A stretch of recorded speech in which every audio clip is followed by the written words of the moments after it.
경매에 관심 많은 분들이 진짜 많잖아요. 근데 주변에 경매로 돈 번 사람 못 봤다 뭐 이렇게 말씀하시는 분들이 많더라고요. 낙찰이 진짜 쉽지가 않습니다. 그래서 뭐 낙찰 자체가 안 돼서 그렇게 말을 할 수도 있겠고요. 이제 두 번째로 낙찰이 된다 하더라도 보통 높은 가격으로 많이들 받아가기 때문에 역시 돈을 못 버는 경우가 많이 있습니다. 그러면 경매로는 실제로 돈을 어떻게 벌 수 있다? 일단 전제로 좀 깔아야 되는 게 낙찰 자체가 운이거든요. 그래서 결국 우리가 경매를 하는 이유가 싸게 받는 거라네요. 운이 통할 때까지 꾸준하게 입찰하는 수밖에 없다. 그게 아니라고 하면 이제 뭐 사람들이 좀 선호하지 않는 경쟁률이 떨어지는 물건들을 접근하는 방식이 있을 거고요.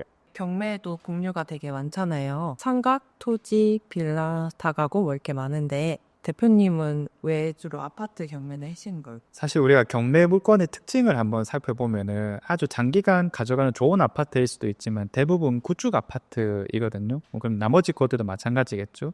그래서 일단 아파트랑 상가는 이제 목적 자체가 다른 거고요. 이 목적이라고 하면은 아파트의 경우에는 뭐 오래 가져가는 것도 있겠지만 특성상 단타를 해야 되는 구축 아파트들이 많다라는 측면이 있고요. 이제 시세 차익 용도로 사는 거겠죠. 근데 이제 상가 같은 경우에는 우리가 월세를 받으려고 하잖아요, 대부분은. 그래서 목적 자체가 달라서 처음부터 내가 상가를 하겠다라고 오시는 분들은 좀 적고 아파트를 좀 일반적으로 많이 하시기 때문에 저희 나무풀에서도 아파트를 많이 다루는 거다. 뭐 그렇다고 딴 걸 하지 마라 이런 얘기는 아닙니다. 경매를 좀 처음 시작하는 분들한테 추천하신다면 어떤 걸 추천하세요? 추천하는 거에 당연히 조금 더 수요가 많은 아파트를 하는 게 좋지 않을까. 처음에 하시는 분들은 이제 리스크를 좀 줄이고 싶어 하시고 또 아무래도 목돈이 조금 적다 보니까 소액 아파트로서 목돈을 빨리빨리 불러나가는 게 뭐 가장 일반적이다. 이렇게 말씀을 드립니다. 근데 아파트는 보통 몇 억씩 하잖아요. 근데 아파트 경매를 소액으로 시작할 수 있는 거예요. 실제 물건을 보다 보면은 1억 안 되는 물건들도 많고 해요. 그리고 1억대 정도의 물건들도 많습니다. 그래서 흔히 뭐 3, 4, 4, 5 이렇게 넘어가는 것들은 일반적으로 좋은 아파트들이 많기 때문에 그런 건 오히려 낙찰 확률이 좀 떨어진다라고 보고 있고요. 뭐 1억대 물건들도 경쟁률이 많긴 하지만은 우리가 물건만 잘 찾아서 들어가게 되면은 그래도 적은 금액으로 할 수 있는 것들이 충분히 있다. 그 적은 금액이라는 게 구체적으로 어느 정도 금액이? 이 대출은 보통 낙찰가의 80%라거나 유주택자 같은 경우 70%까지는 나온단 말이죠. 이제 정 못해도 60% 나온다고 보시면 돼. 그래서 1억짜리를 투자한다고 치면은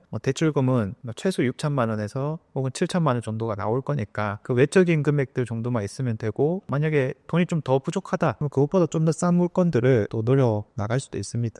그렇게 저렴한 가격대의 아파트가 실제로 있나요? 많습니다. 뭐 우리 주변에는 없을지 모르더라도 결국 투자라는 게 이 가격을 얼마나 정확하게 뽑아낼 수 있느냐가 관건이지 내 주변 아파트를 사는 게 목표는 아니거든요. 그래서 돈을 벌겠다 그리고 지금 당장 돈이 많이 없다라고 한다면요. 이런 입지들을 좀 넓게 바라봐줄 필요도 있다. 그래서 필요에 따라서는 다른 지역을 또 투자해볼 수도 있는 겁니다. 그러면 그런 적은 가격대의 아파트는 거래가 되나요? 그래서 이제 제일 중요한 능력이 뭐냐라고 묻는다면 뭐 거래되냐 마냐 우리가 고민할 건 아니라고 보여져요. 그렇다면 이 거래될 수 있을 만한 가격을 얼마나 정확하게 뽑아낼 수 있느냐 사실 이게 좀 더 중요한 부분이겠죠. 뭐 예를 들어서 보통 호가가 1억 정도에 나오는 매물이 있다면 그게 뭐 1억에 팔릴 거라고 예상하면 안 되겠죠. 안 팔리고 있으니까 실거래가도 안 뜨고 그러면 우리가 그거를 정말 얼마나 팔릴까 뭐 9천만 원이면 팔릴까 8천만 원이면 팔릴까 이런 것들을 직접 공인중개사한테 물어볼 수도 있겠고 혹은 좀 범위를 넓혀서 주변 아파트들은 실제로 거래되고 있는 게 얼만가 이런 걸 세밀하게 조사해서 팔릴 만한 적정 가격을 뽑는 게 제 핵심이다 이렇게 말씀을 드려요. 그러면은 실제로 학원 수강생분들이 낙찰받은 아파트 중에 제일 싼 금액은 얼마였어요? 뭐 몇 년 전 이렇게까지 다 포함시키면 한 2천만 원대도 있었고요.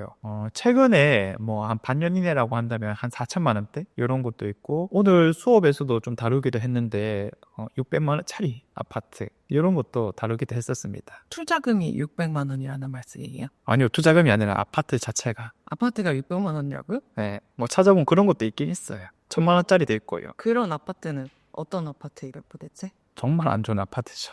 정말 위치가 안 좋다거나 평수도 많이 작고 누구나 선호하지 않는 아파트. 근데 뭐 그런 아파트를 해야 된다 말아야 된다 보다도 만약에 한다면은 왜냐면 이건 선택이 아닐 수가 있잖아요. 내 돈에 맞춰서 이제 접근하시는 분들도 있기 때문에 그런 물건에 투자한다면 우리가 어떤 식으로 수익화를 만들어낼 수 있을까 이런 고민들이 좀 필요하겠죠. 그러면 1억대 아파트를 투자한다고 했을 때 수익이 보통 어느 정도 나고요? 보통은 이제 순수익 기준으로 한 1,000만 원 정도를 목표로 한다 이렇게 보시면 돼요.